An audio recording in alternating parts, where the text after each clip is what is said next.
Okay, picture this. You're walking down a busy street, right? Broad daylight. Suddenly, someone collapses, or worse, is attacked. There are dozens of people around, but nobody moves. Not a single person steps forward. No one even reaches for their phone to call for help. Now, your immediate instinct is probably to think, what on earth is wrong with people? Why are we so cruel? But the reality of the situation is actually incredibly complex and completely counterintuitive.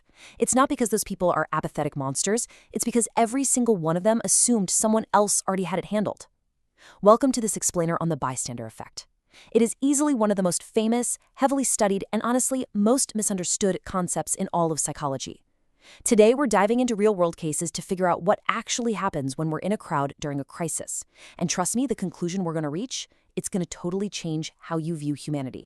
So, let's start with the big, glaring question. Why do crowds freeze? When a crisis erupts right in front of a massive group of people, why does the collective response sometimes just flatline into total paralysis? For the longest time, everyone just assumed modern society had made us all cold and detached. We didn't care about our neighbors anymore. But psychologists have actually proven that this witness paralysis has absolutely nothing to do with a lack of empathy. It's actually a glitch in our social processing. It's this fascinating flaw in how our brains calculate our own personal obligation when we're surrounded by other people. We're definitely going to explore the dark side of this today, but I want you to keep this in the back of your mind. Later on in this explainer, we are going to look at an incredible data twist from 2019 that will completely shatter everything you think you know about this. But first, let's nail down exactly what we're talking about. The bystander effect is formally defined as the phenomenon where the more people who witness an emergency, the less likely any single person is to help. Just let the bizarre math of that sink in for a second. Logically, you'd think, hey, 50 people are here. The odds are 50 times higher that someone jumps in to save the day, right? But this strange psychological rule dictates the literal opposite. Adding more people counterintuitively reduces individual action. It creates this weird psychological bottleneck where the sheer volume of potential helpers actually paralyzes the entire group. Now, how does that actually work?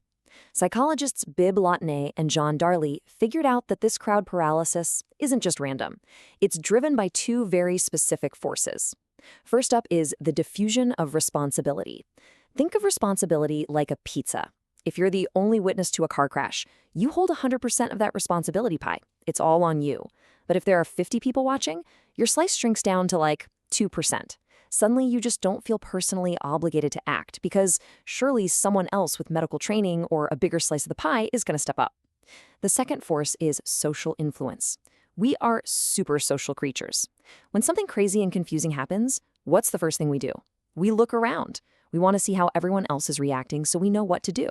If you look at 50 other people and they all look calm and quiet, your brain instantly goes, well, no one else is panicking, so this must not be a real emergency.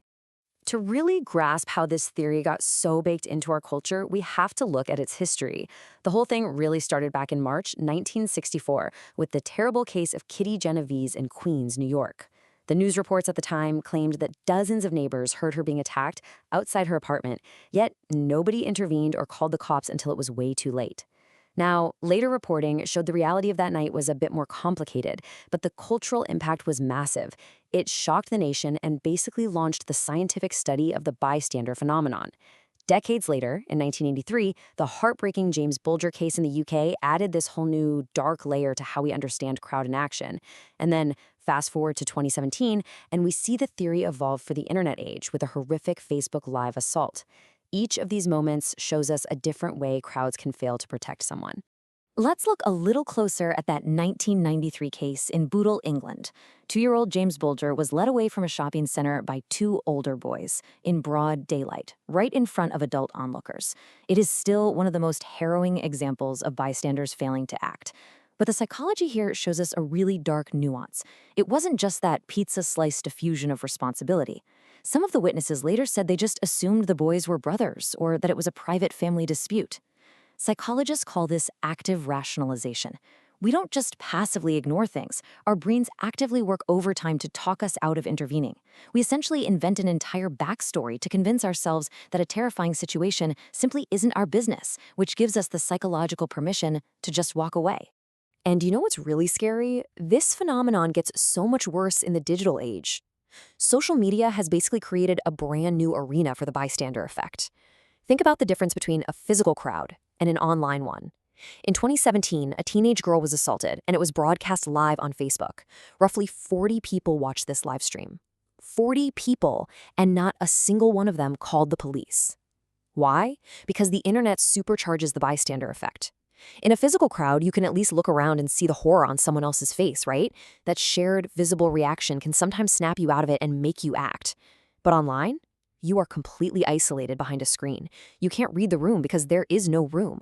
You're entirely alone with the diffusion of responsibility, making it way too easy to just assume one of the other 39 viewers has already dialed 911. Okay, but here is where we hit that massive paradigm shift I promised you earlier. And it all revolves around the number 219. See, for decades, pretty much everything we knew about the bystander effect came from controlled lab experiments, hypothetical surveys, or analyzing the aftermath of these super rare, highly publicized tragedies. But in 2019, this international team of researchers decided to throw out the surveys and bypass the lab entirely. They got access to actual security camera footage and analyzed 219 real-world public conflicts across 3 different cities: Manchester in the UK, Amsterdam, and Cape Town. They were watching how everyday human beings actually behaved in the messy, chaotic reality of a real fight or attack on the street. And the twist they discovered is absolutely brilliant. When they looked at those 219 real-world incidents, they found that bystanders actually intervened in almost every single one of them. People were stepping in to calm down aggressors, physically separate people, or comfort victims. But here is the craziest part, the fact that literally turns the classic bystander effect upside down. They found that intervention actually became more likely as the crowd got bigger. Let me repeat that. In real life, having a larger crowd meant a higher chance of someone jumping in to help.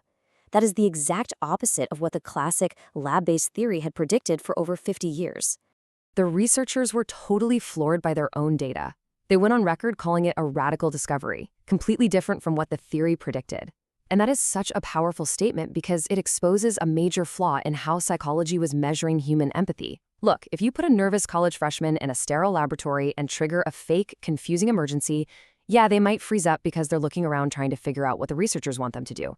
But out on the actual street, when real flesh and blood people are faced with immediate, unmistakable danger, it turns out our deepest gut instinct is to help, not to hide.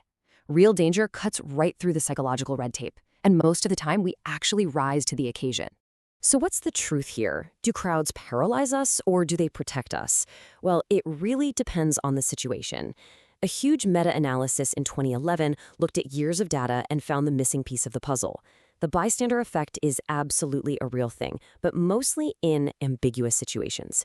Say you see 2 people screaming at each other on the sidewalk. That's ambiguous. Your brain is going, are they married? Is this a mugging? Are they filming a TikTok? That uncertainty is what causes the crowd to freeze. But, and this is a massive but, that same study found that the bystander effect virtually disappears the second the danger becomes obvious. When it is 100% clear that someone is in real trouble and needs help, the hesitation vanishes and people take action. So if you take away one thing from this explainer, let it be this. The freeze comes from uncertainty, not indifference. For half a century, we've basically been judging crowds as these cold, heartless zombies who just don't care about anyone but themselves. But the actual data paints a way more beautiful picture of human nature. When we're in a crowd, we aren't ignoring the victim because we lack empathy. We are quietly, desperately trying to analyze the situation. We're looking for a signal that it's truly an emergency and that it's our place to step in.